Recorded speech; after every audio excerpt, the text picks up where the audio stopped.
Hello everyone, welcome to CP classes. तो आज हम डिस्कस करने वाले हैं डेली करंट अफेयर्स के क्विज, जिसमें हम 15 questions with regards to current affairs discuss करेंगे एंड साथ ही साथ उनकी एक्सप्लेनेशन भी डिस्कस करेंगे कि क्यों द गिवन क्वेश्चन के जो ऑप्शंस है out of which one are correct and why they are correct.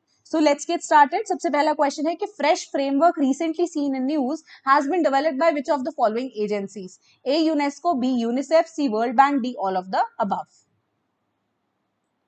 सो इसका करेक्ट आंसर है option number D, that is all of the above, कि UNESCO, UNICEF and world health organisation ने मिलकर start किया है एक इंटर एजेंसी फ्रेमवर्क जिसको fresh कहा जा रहा है। एंड फ्रेश को अगर हम ब्रॉड वे में देखें, उसकी फुल फॉर्म चेक करें तो वो है focusing resources on effective school health. तो स्कूल हेल्थ के रिगार्डिंग 4 कोर एरियाज पे काम करने वाला है और 3 सपोर्टिंग स्ट्रैटेजीज है। तो कोर एरियाज में सजेस्ट किया जा रहा है कि स्कूल हेल्थ सर्विसेज में हमें water, sanitation, environment, skill based health education, school based health and nutrition services के ऊपर फोकस करना है। और सपोर्टिंग स्ट्रैटेजीज जो है वो किस पे फोकस करेंगी?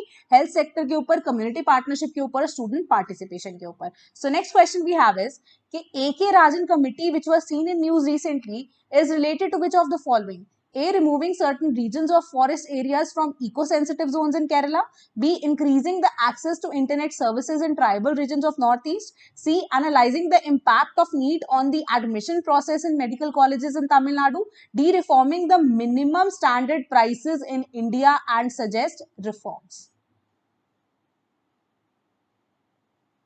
So इसका करेक्ट आंसर है ऑप्शन नंबर सी, कि तमिलनाडु असेंबली ने एक बिल को पास किया है with regards to national entrance cum eligibility test, जो कि मेडिकल के लिए टेस्ट किया जाता है, मेडिकल एंट्रेंस के लिए नीट एग्जाम दिया जाता है। So with regards to that एक हाई लेवल कमिटी जिसको लेड किया था रिटायर्ड जज AK राजन ने, ये जो कमिटी है उसकी रिपोर्ट में हाईलाइट किया है कि जो इम्पैक्ट है ना नीट का एडमिशन प्रोसेस पे इन मेडिकल कॉलेजेस, तो रिपोर्ट के अकॉर्डिंगली वो इनइक्विटी एंड जस्टिस को डिनोट कर रहा है in the NEET admission process. So next question we have is कि with reference to weapons of mass destruction, consider the following statements. First, there is no single authoritative definition of weapons of mass destruction in international law. Second, India does not have any specific law to regulate weapons of mass destruction. Which of the statement given above is or are correct? A, 1 only, B, 2 only, C, both 1 and 2, D, neither 1 nor 2. सो इसका correct answer है option number ए।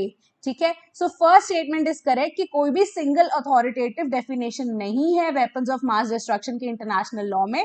Generally इसमें cover क्या हो रहे हैं? Nuclear, biological और chemical weapons ही। तो statement 2 जो है वो इनकरेक्ट है, क्योंकि वेपन्स ऑफ मास डिस्ट्रक्शन जो है वो रेगुलेट हो रहे हैं under weapons of mass destruction and the delivery system जो है एक्ट ऑफ 2005। और रिसेंटली भी weapons of mass destruction and the delivery systems के अमेंडमेंट के लिए जो बिल है 5 अप्रैल को लोकसभा में इंट्रोड्यूस भी किया गया था एंड साथ ही साथ पास भी हो गया है। सो अभी राज्यसभा में इसकी अमेंडमेंट जो है वो पेंडिंग है। So next question we have is कि with reference to Glasgow breakthrough agenda, consider the following statements. First, this agenda sets ambitious goals for 2030 to dramatically accelerate the innovation and deployment of clean technologies. Second, it was launched by Scotland and Finland. Which of the statements given above is or are correct? A, 1 only, B, 2 only, C, both 1 and 2, D, neither 1 nor 2. सो इसका correct answer है option number ए, यानी कि first statement is correct कि ये agenda set किया गया है, ambitious goal set किए गए हैं 2030 के लिए, ताकि इनोवेशन और डिप्लॉयमेंट को इंक्रीज किया जा सके with respect to clean technologies. तो 5 सेक्टर्स इसमें इंक्लूड होने वाले हैं: power, road transport, steel, hydrogen and agriculture. Statement 2 जो है वो इनकरेक्ट है, क्योंकि इसे लॉन्च किया गया था यूनाइटेड किंगडम यानी कि यूके की गवर्नमेंट के द्वारा in collision with 42 world leaders including India also and COP26 के world leaders summit के through. So next question we have is कि consider the following options. Type of agriculture है और मेथड जो है उनका क्या नाम है। ठीक है, first green house agriculture, protected cultivation in polythene enclosures. Second, aeroponics agriculture without soil. Third, hydroponics agriculture in water solution. Answer using the codes given below. A, 1 and 2 only, B, 2 and 3 only, C, 1 and 3 only, D, all of the above. So इसका correct answer है option number D कि सारे के सारे same है, बिल्कुल correct order में given है कि ग्रीन हाउस एग्रीकल्चर है कि protected cultivation in polythene enclosures, aeroponics agriculture without soil, hydroponics agriculture in water solution. So अब ये जो है टेक्निक, इन मेथड्स को यूज क्यों किया जा रहा है, ताकि इनोवेटिव वेज है of cultivating plants in limited space, क्योंकि अब हमारे पास जो है लैंड का जो एरिया है वो तो उतना ही रह रहा है, उसके ऊपर हम ऑलरेडी बहुत ज्यादा, अगर कहें एग्रीकल्चर लैंड के ऊपर ऑलरेडी बहुत ज्यादा प्रेशर है कि वो रिसोर्सेज जो है लिमिटेड होने के बावजूद भी हमें जल्दी से जल्दी आउटपुट बढ़ा के दे, क्योंकि पॉपुलेशन भी बढ़ रही है। सो उसके लिए नई नई टेक्नोलॉजीज को हम, इनोवेटिव टेक्नोलॉजीज को हम कर रहे हैं use in cultivation. So these are the things जिसको हम वर्टिकल फार्मिंग में बोल रहे हैं, जैसे ग्रीन हाउस एग्रीकल्चर हो गया, एरोपोनिक्स हो गया, हाइड्रोपोनिक्स हो गया, इन सबको यूज कर रहे हैं। So next question we have is कि consider the following statements regarding fibreisation. First, fibreisation is an alternative to radio towers. Second, it help in carrying large amounts of data. Answer using the codes given below. A1 only, B2 only, C both 1 and 2, D neither 1 nor 2. So इसका correct answer है option number B, that is second statement is correct, क्योंकि first statement incorrect क्यों हो जाती है? Fibreisation जो है process of connecting radio towers तो है वाया ऑप्टिकल फाइबर्स, ठीक है। सो ऑप्टिकल फाइबर्स का अगर यूज हो रहा है तो सेकंड स्टेटमेंट ऑलरेडी करेक्ट हो जाती है, क्योंकि अब उसकी नेटवर्क कैरिंग कैपेसिटी जो है ऑटोमेटिकली बहुत ज्यादा है, so it can carry a large amounts of data, तो सेकंड स्टेटमेंट हमारी हो जाती है correct. Next question we have is consider the following pairs of wetlands and their location. First, Peshavaram Mangrove, Tamil Nadu. Second, Sakya Sagar Lake, Mizoram. Third, Pala Wetland, Madhya Pradesh. And fourth, Kirikali Bird Sanctuary, Kerala. Which of the above pairs is or are correctly matched? A 1, 2 and 3, B 1 only, C 2 and 4, D 1, 2, 3 and 4.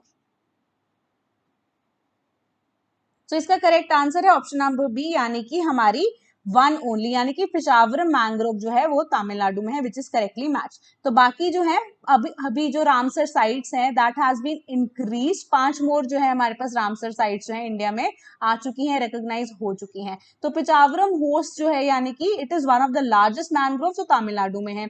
Sakya Sagar lake Madhya Pradesh में है, पाला wetland जो है सियाहा district Mizoram में है, और कारिकिली bird sanctuary है वो भी तमिलनाडु में है। So next question we have is कि which of the following statements correctly describe the high tax buoyancy? A, high tax collection without changing the tax rate. B, low tax collection on the unchanged tax rate. C, no change in the collection despite the high tax rate. D, change in the tax rate does not affect collection in any way. So इसका correct answer है option number A कि high tax rate collection without changing the tax rate.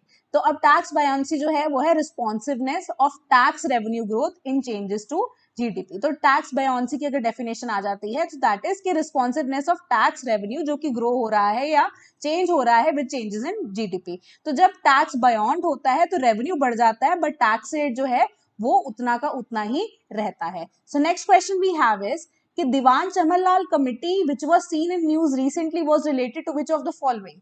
A, to increase private players in space sector in India. B, the committee for the first time recognized the service charge in India. C, to improve the daily wages of unorganized sector workers. D, the committee which demanded to reduce construction activities in Himalayas. So इसका correct answer है option number B कि ये hotel standards को जो है वो set कर रहा था कि first time it was recognise कि जो सर्विस चार्ज इन इंडिया हो रहा है उसको हमें कैसे मैनेज करना है। तो hotel standards and rate structure committee भी इसे कहा जा रहा था, एंड दीवान चमनलाल जो है 1958 में उनकी चेयरमैनशिप में ये चीज की गई थी। तो कमेटी ने रिकॉग्नाइज किया कि जो सर्विस चार्ज है या रिकमेंड किया कि वो एक फिक्स रेट पे ही होना चाहिए through out India. So it was decided कि यूनिफॉर्म चार्ज जो होगा 10% का होगा कस्टमर के bill pay through out India. कि जो टिप सिस्टम चल रहा है it is injurious to the dignity of the worker और हरासमेंट है to the customer, and demand for the introduction, अगर हमको कॉम्प्रिहेंसिव लेजिस्लेशन को हमें सेट करना पड़ेगा कि मिनिमम वेज स्ट्रक्चर को हम रख सके, uniform rate of service charge रख सके, एंड उनकी यूटिलाइजेशन एंड एलोकेशन जो सर्विस चार्ज की हो रही है that is proper and for the benefit of the staff. और जो पोर्शन ऑफ सर्विस चार्ज है इट शुड बी कलेक्टेड, उसको यूज करना है, यूटिलाइज करना है प्रोवाइड करने के लिए बेनिफिट जो कि है provident fund, pension and life insurance to the staff itself. Next question we have is कि which of the following countries are not part of the missed submarine cable system? First India, second Sri Lanka, third Turkmenistan. Select the correct answer using the codes given below. A1 only, B2 and 3, C1 and 3, D1, 2 and 3. So इसका correct answer है option number B, that is कि श्रीलंका और Turkmenistan are not the part of the MIST submarine cable system. तो part कौन कौन है? तो India जो है अलॉन्ग विद अगर हम कहें Myanmar, Thailand, Malaysia and Singapore, it is a under sea connection 8100 kilometre long internal submarine cable communication ये नेटवर्क है. So next question we have is कि Samadhan doctrine is related to which of the following? A, it is a mechanism to address the grievances of farmers affected by natural calamities. B, it is a government initiative to check Naxal activities. C, it is a strategy to address animal-man conflict in urban areas. D, none of the above. So इसका correct answer है option number B के समाधान जो है 2017 में ये term use की थी. स्टैंड किस लिए कर रहा है? S for smart leadership, A aggressive strategy, M motivation and training, A actionable intelligence, D dashboard based KPIs, H is harnessing technology, A action plan for each theatre and N no access to financing. तो ये doctrine जो है it is a one step solution जो भी हमारी problem है. To it encompasses entire strategy जो होगी गवर्नमेंट की फॉर शॉर्ट टर्म पॉलिसी से लेकर लॉन्ग टर्म पॉलिसी के लिए डिफरेंट लेवल्स पे. So next question we have is कि जो प्रोजेक्ट क्वेपर है which is recently seen in news is related to which of the following? A, it is a mission of NASA for exploring the Kuiper belt which lies beyond Neptune orbit. B, it is a constellation of low Earth orbit satellites that will provide high speed broadband connectivity.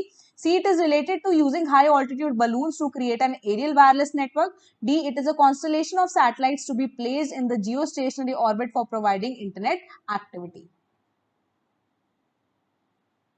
सो इसका correct answer है option number B, that is जो project Kuiper है एक initiative है जिसके launch किया जा रहा है constellation of low earth orbit satellites के थ्रू, जो कि लो लेटेंसी पे हाई स्पीड ब्रॉडबैंड कनेक्टिविटी को प्रोवाइड करेगा, ठीक है, to the unserved and underserved communities around the world. और इसे लॉन्च किया गया है अमेजॉन के द्वारा. So next question we have is कि consider the following statements regarding the Samudrayaan mission. First, it would carry 3 humans to a depth of 6000 meters in the ocean. Second, it has been developed by the National Institute of Ocean Technology, Chennai. Which of the above statements are correct? A1 only, B2 only, C both 1 and 2, D none of the above. So इसका correct answer है option number C कि both the statements are correct. कि जो Samudrayaan mission जो है वो M कर रहा है डेवलप करने के लिए क्या कि सेल्फ प्रोपेल्ड मैनर में एक सबमर्सिबल जो होगा वो कैरी करेगा 3 ह्यूमंस को to a water depth of 6000 metres यानी कि 6 किलोमीटर्स डेप्थ पे, ठीक है, with a suite of scientific sensors also. और ये टूल जो है it is for deep ocean exploration और 12 घंटे की एंड्योरेंस है ऑपरेशनल पीरियड के लिए एंड इमरजेंसी केस में 96 आवर्स के लिए. तो ये मैन सबमर्सिबल होगी या मैन जो अगर आप कहेंगे सबमरीन होगी जो कि अलाउ करेगी साइंटिफिक पर्सनल को कि वो ऑब्जर्व करे, अंडरस्टैंड करे अनएक्सप्लोर्ड डीप सी एरियाज को डायरेक्ट इंटरवेंशंस के थ्रू. फर्दर ये एनहांस करेगी क्या capability deep sea man related vehicle development की. और टाइमलाइन क्या है 2020-21 से लेके 2025-26 तक, ये 5 साल का जो है प्रोजेक्टेड टाइमलाइन है. तो national institute of ocean technology Chennai जो कि एक ऑटोनॉमस इंस्टीट्यूट है उन्होंने डेवलप किया है इसे and it has been rated remotely operated vehicle and various other underwater instruments such as autonomous coring system या autonomous underwater vehicles and deep sea mining system for the exploration of the deep sea. So next question we have is कि which of the following aircrafts are popularly known as flying coffins in India? A, MiG-21, B, Sukhoi, C, Mirage 2000, D, Jaguar. सो इसका correct answer है option number A, that is MiG-21. तो अब जो fighter jets इसमें MiG-21, MiG-27, MiG-29 है उनको regarding उनको लेकर बहुत सारे एक्सीडेंट्स भी हो चुके हैं, ठीक है. एंड साथ ही साथ MiG-21 को इंडिया के ओल्डेस्ट जेट्स जो हैं they are still in use in India since 1961. तो कोई भी अगर हम कहें उनमें कोई भी रेट्रोफिट से अपग्रेड्स नहीं हुए हैं, सो इसलिए इन्हें फ्लाइंग कॉफिन्स भी कहा जा रहा है. And recently 2 pilots were also killed in an accident जहां पे MiG-21 क्रैश हो गया था राजस्थान में. सो अब इंडिया जो है इन्हें रिप्लेस करेगा by Tejas and Rafales. So next question and the last question we have is consider the following statements regarding India International Bullion Exchange First, it will be India's first bullion exchange at the National Stock Exchange of India Limited in Mumbai. Second, qualified jewelers will be permitted to import gold through IIBX. Third, the bullion exchange has also necessary infrastructure to store physical gold and silver. Which of the above statements are correct? A1 and 2, B2 and 3, C1 and 3, D all of the above. So इसका correct answer है option number B कि 29 जुलाई को prime minister Narendra Modi ने launch किया first bullion exchange को, that is international bullion exchange, not at Mumbai but at Gujarat gift city, that is Gujarat international finance tech city में। ठीक है, तो इंडिया का मेडन अगर हम कहें इंटरनेशनल फाइनेंशियल सर्विसेज है, जो कि लोकेटेड है बिटवीन अहमदाबाद एंड गांधीनगर। ठीक है, तो it was announced in 2020 union budget and not only enrolled jewellers to the trade on the exchange but necessary infrastructure को भी सेटअप किया है ताकि स्टोर किया जा सके गोल्ड एंड सिल्वर को। साथ ही साथ जो क्वालिफाइड ज्वेलर्स हैं इनको भी परमिट किया जाएगा कि वो इंपोर्ट कर सकते हैं gold through the IIBX। So for the first time India ने लिबरलाइजेशन के बाद गोल्ड इंपोर्ट्स को through nominated banks and agencies को एलिजिबल किया है for the qualified jewellers in India. साथ ही साथ अपार्ट फ्रॉम क्वालिफाइड ज्वेलर्स जो नॉन रेजिडेंट इंडियंस हैं, NRIs बोलते हैं, and the institutions they will also be eligible to participate कि वो एक्सचेंज कर सकें after registering with the IFSCA। ठीक है, medium term institution such as funds for gold ETF are also expected to participate. So आज के लिए इतना ही, थैंक यू सो मच।